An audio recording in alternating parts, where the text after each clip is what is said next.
Quinhentismo. Vamos voltar, sempre que eu começo um período literário, eu gosto de retomar a questão da linha histórica para vocês terem isso gravado em mente, para a gente perceber a evolução da literatura, tá? Eu vou abrir aqui novamente.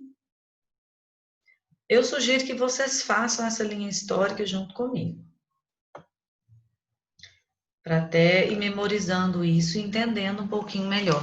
Quando a gente faz a linha histórica, parece que a gente entende o que se passou até por detrás, né? Por fora. Então, vamos lá.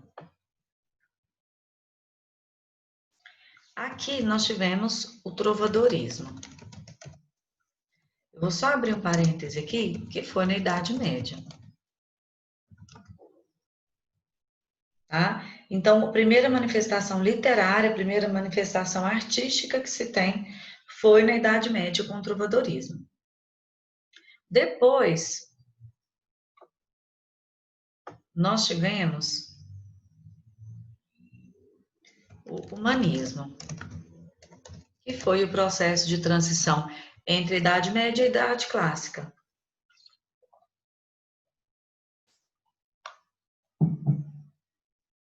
A Era Clássica, né? Vamos lá, foi a transição. Copiando comigo, por favor. Depois do humanismo, nós chegamos na Era Clássica, com o classicismo, que foi na época do Renascimento Cultural, né? Agora, eu quero que vocês entendam uma coisa. Isso aqui aconteceu onde?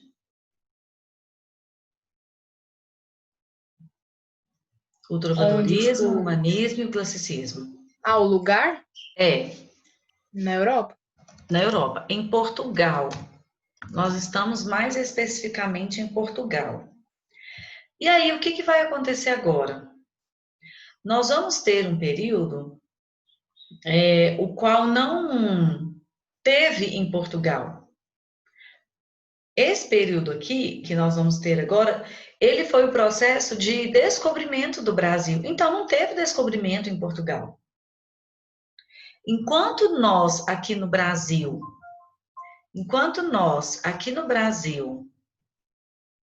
vivíamos o quinhentismo, que é o nosso primeiro período, né, que nem é considerado brasileiro, porque foi o processo de descobrimento, processo de achamento, processo de colonização. Gente, aqui nós tivemos, então, o quinhentismo. O quinhentismo, lá eles estavam vivendo o renascimento cultural, ou classicismo. Nós aqui que sofremos o processo de colonização. Entenderam a diferença?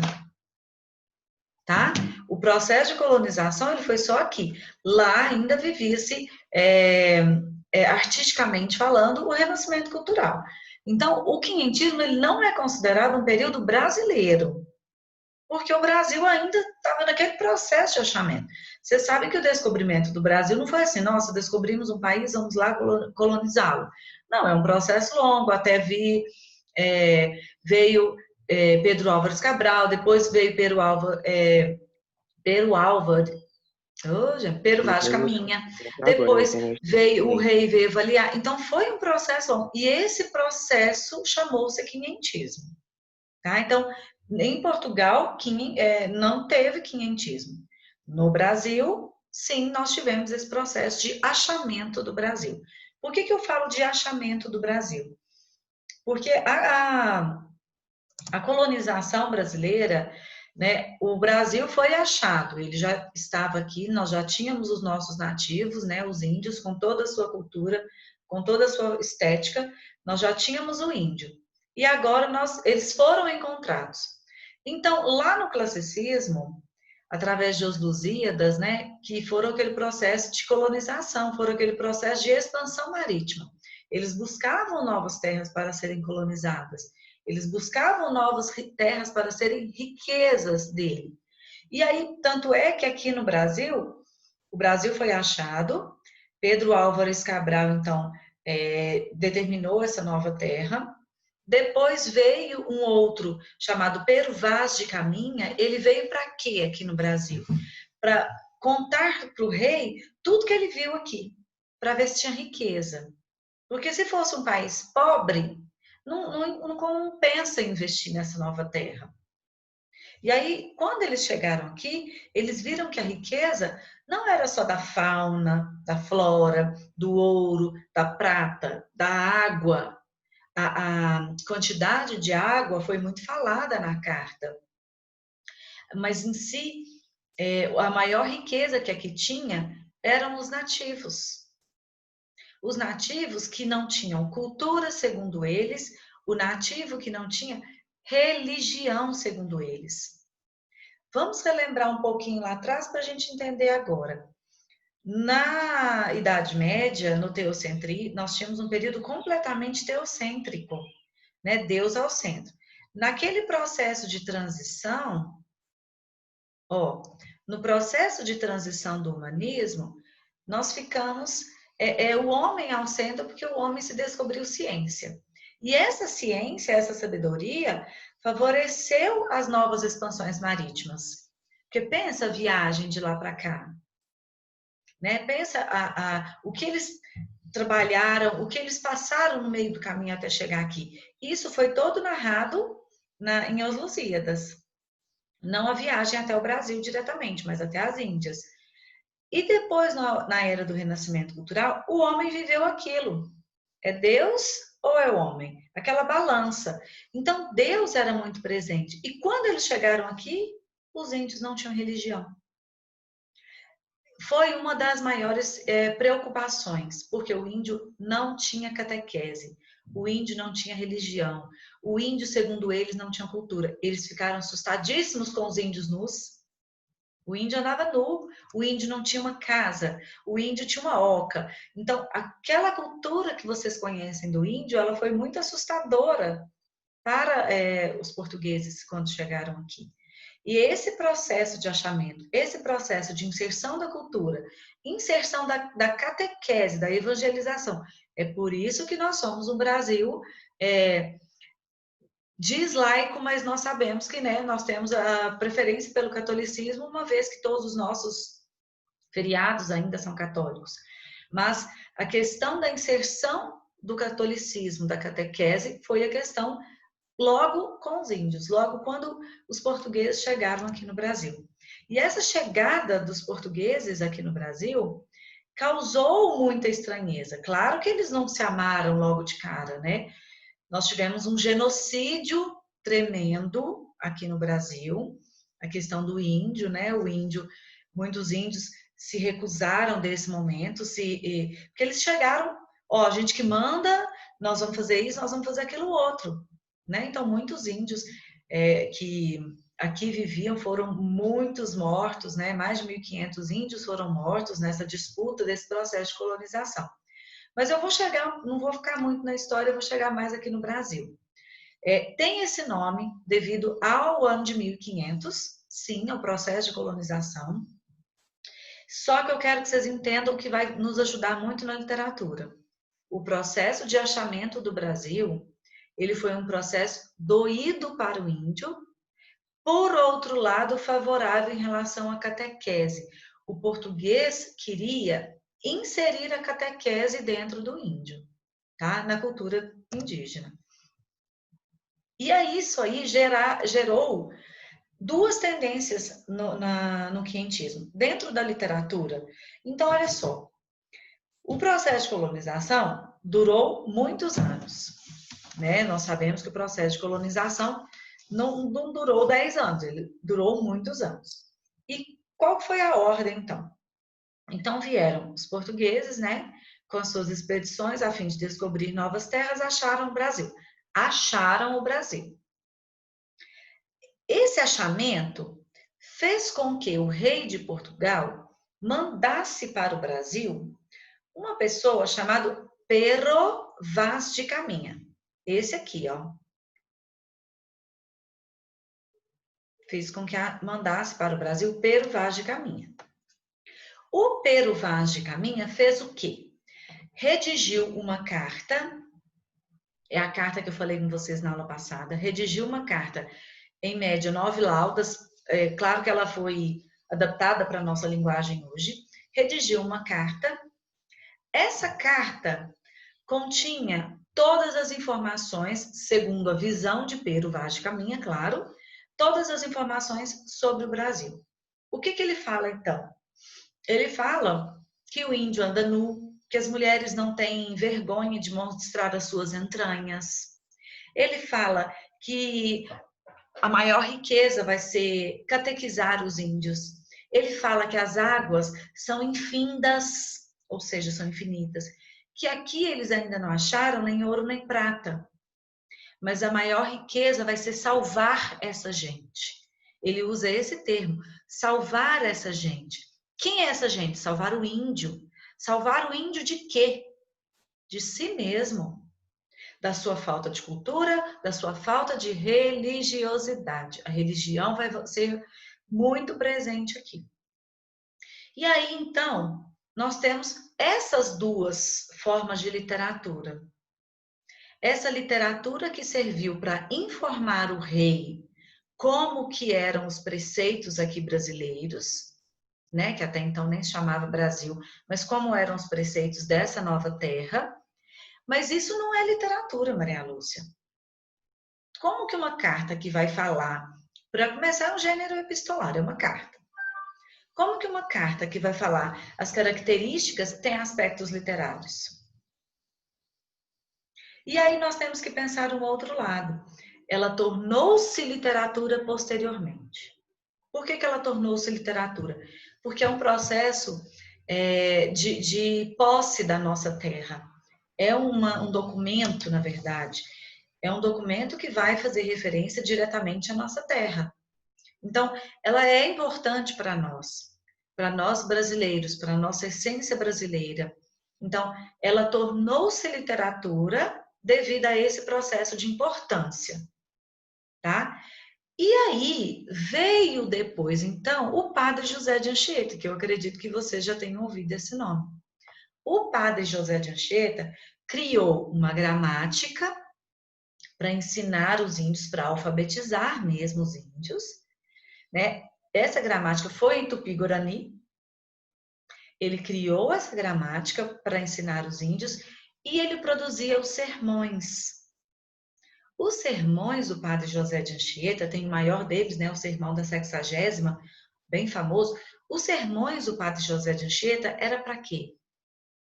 Ele catequizava, ele alfabetizava, mas ele catequizava. Ele queria inserir no índio a catequese, a religiosidade, para ser mais específico, o catolicismo. Tá? E aí, então, esses são os dois principais focos da literatura nesse momento. A literatura de informação para informar ao rei o que compensava. Na verdade, tem uns outros autores, mas eles nem foram colocados, até porque eles não caem muito. Hans Staden é um autor da literatura de informação que participou até do canibalismo, daquele ritual canibal do índio. Ele escapou, porque ele ia ser comido, digerido pelos índios.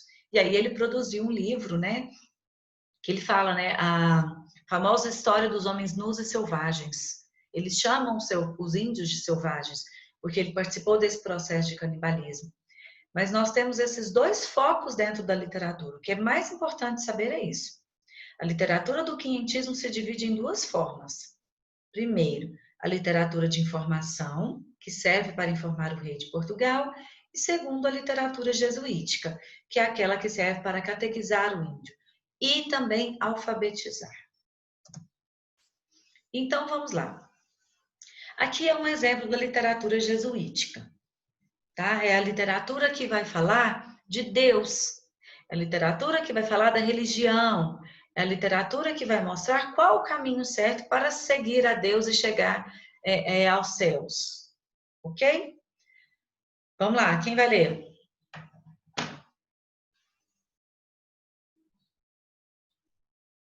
Pode ler? Pode, por favor. Calma que é um poema, hein, Júlia? Cordeirinha linda, como folga o povo. porque vossa vinda lhe dá lume novo. Cordeirinha santa de Jesus querida, vossa santa vida o diabo espanta. Por isso vos canta com prazer o povo, porque vossa vinda lhe dá lume novo. Nossa culpa escura fugirá depressa, pois vossa cabeça vem com luz tão pura. Vossa formosura honra é do povo, porque vossa vinda lhe dá lume novo. Virginal cabeça, pela fé cortada, com vossa chegada já ninguém pereça. Vinde muito depressa ajudar o povo, pois com vossa vinda lhe dás lume novo. Vós sois cordeirinha de Jesus formoso, mas o vosso esposo já vos fez rainha. Também, cordeirinha, sois do vosso povo, pois com vossa vinda lhe dás trigo novo. Então, olha só, aqui. Cordeirinha linda, como folga o povo, porque vossa vinda lhe dá lhe dá uma luz nova. Então, a vinda do Cordeiro, né? Tanto é que a gente ainda fala isso no catolicismo, a vinda do Cordeiro lhe dá uma luz nova, lhe dá uma nova esperança. Observe os temas religiosos aqui, a chegada quando ele fala, vós sois cordeirinha de Jesus formoso, mas o vosso esposo já vos fez rainha. Então, sempre relacionado a temas religiosos. E olha a diferença da literatura de informação. Outra pessoa que pode ler para nós. Aqui vai contar um pouquinho para vocês do relato. Aqui, olha só, essa charge aqui, o português chegando, o índio nu, a cara de espanto. Vamos lá, alguém pode ler, por favor, literatura de informação?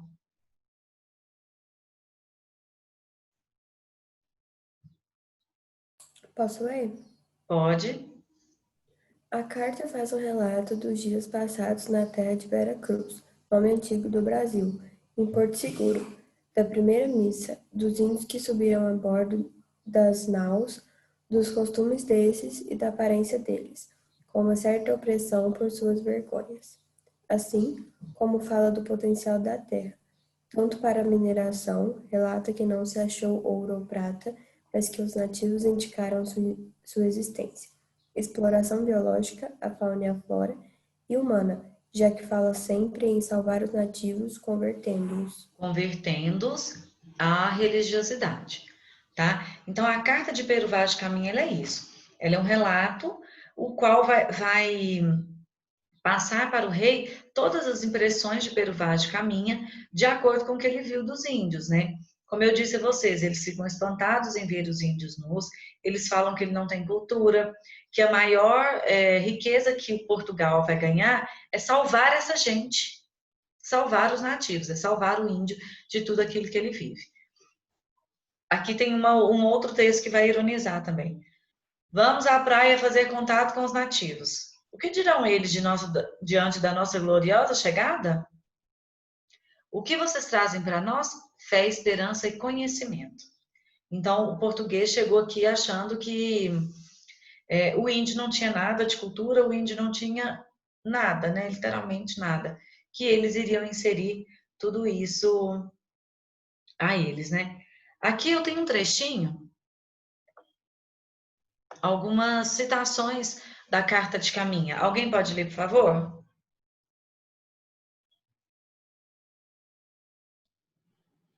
Pode ler? Pode.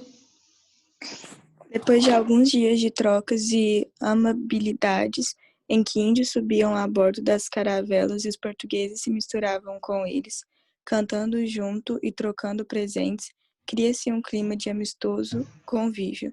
No final, os índios estavam de tal forma acostumados com os portugueses que caminha afirma, e estavam já mais mansos e seguros entre nós do que nós estávamos entre eles. Tá vendo que o jogo virou nessa questão? Estavam já mais mansos entre nós do que nós estávamos entre eles, né? Claro que foi um processo longo de conhecimento, um processo longo de exploração dessa nova terra, porque o português buscava uma riqueza, se não compensasse essa colonização, porque eles tinham que mandar várias naus para cá, né? Vários navios, várias expedições para cá, a fim de avaliar essa questão de colonização ou não. Tá vendo que o quientismo gira sempre em torno disso, do processo de colonização.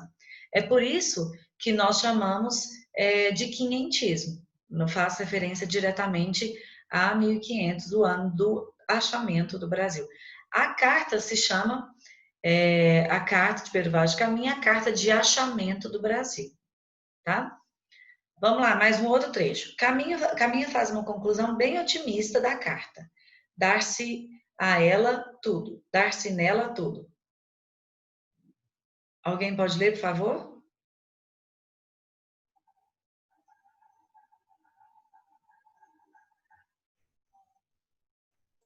Né? Então vai, Vitória. Nela até agora não podemos saber que haja ouro, nem prata, nenhuma coisa de metal, nem ferro lhe ouvimos. Mas a terra em si é de muitos bons ares, frios e temperados. E em tal maneira e graciosa que queremos aproveitar, dar-se-á nela tudo, por bem das águas que tem. Então, olha só, é aquela questão que eu havia dito, né? No começo, eles não acharam ouro nem prata, mas os índios deixaram indícios que tinha aqui, sim, ouro e prata aqui no Brasil. Mas que o bom ar daqui, eles gostaram da temperatura, do clima temperado, eles gostaram da água, que tinha muita água aqui no Brasil. Então, esteticamente falando, o Brasil foi aprovado, segundo Caminha, né? E o melhor fruto que dela se poderá tirar será salvar essa gente. Assim, quando as expedições saíam de Portugal ou saíam da Europa, sempre tinha um padre junto a fim de celebrar as missas, né? Eles não abriam mão das missas. Então, quando eles chegaram aqui, depararam com um índio extremamente sem religião, então a questão que eles usaram foi salvar essa gente. Os índios precisavam então ser salvos, porque eles não tinham cultura e principalmente não tinham catequese, não tinham religiosidade. E essa catequese era a maior preocupação do português, né? A questão de socorrer essa gente dessa perdição que eles estavam vivendo, que não tinham Deus, eles não conheciam Deus, então era o principal primórdio. Antes de eu encerrar, eu vou voltar aqui só para eu explicar uma questão simples.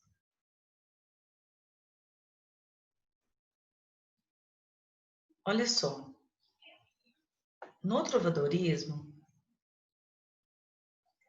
nós tivemos as cantigas. Isso aqui eu acho importante vocês também relacionarem. No humanismo,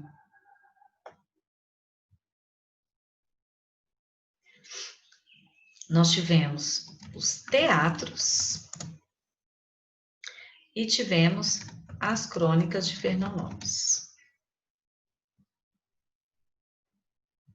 No classicismo,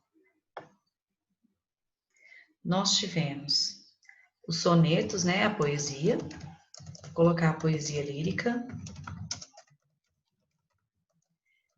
e os Lusíadas com a poesia épica. Eu quero, depois que eu tiver um tempo, voltar para trabalhar um pouquinho de Os Lusíadas. E no quinhentismo, para vocês perceberem o desenvolvimento da literatura, não da arte, tá? Mas da literatura. E no quinhentismo, nós tivemos a literatura de informação,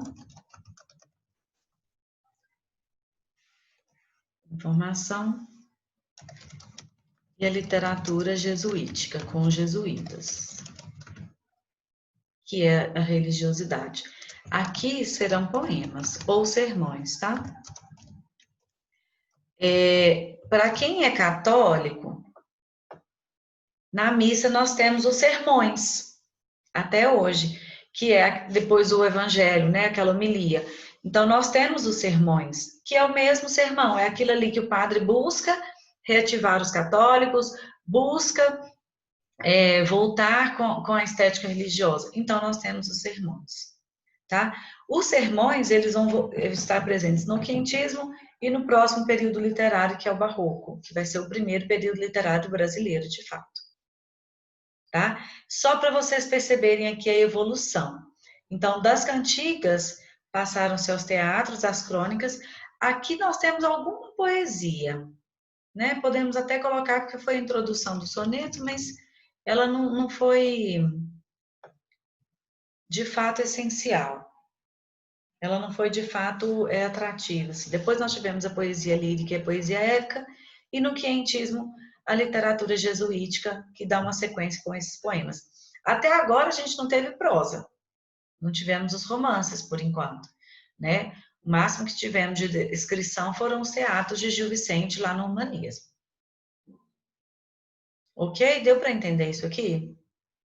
A diferença entre a evolução da literatura. Aqui é Portugal e aqui é o Brasil. Tá? As duas linhas históricas, para que vocês percebam essa relação aí. Pessoal, eu vou fechar a aula, porque falta menos de 1 minuto, que vai cair, e aí nós voltamos para corrigir os exercícios. Alguma dúvida em relação ao quinhentismo, ao classicismo, ao humanismo? Eu sei que a gente passa um pouco rápido, mas os exercícios foram tranquilos de fazer? Quem fez? Tem alguma dúvida com eles? Então, eu vou fechar essa aula e a gente volta para corrigir alguns exercícios. Eu acabei o livro, pelo menos a teoria do livro, tá? Eu já chamo vocês, um minutinho.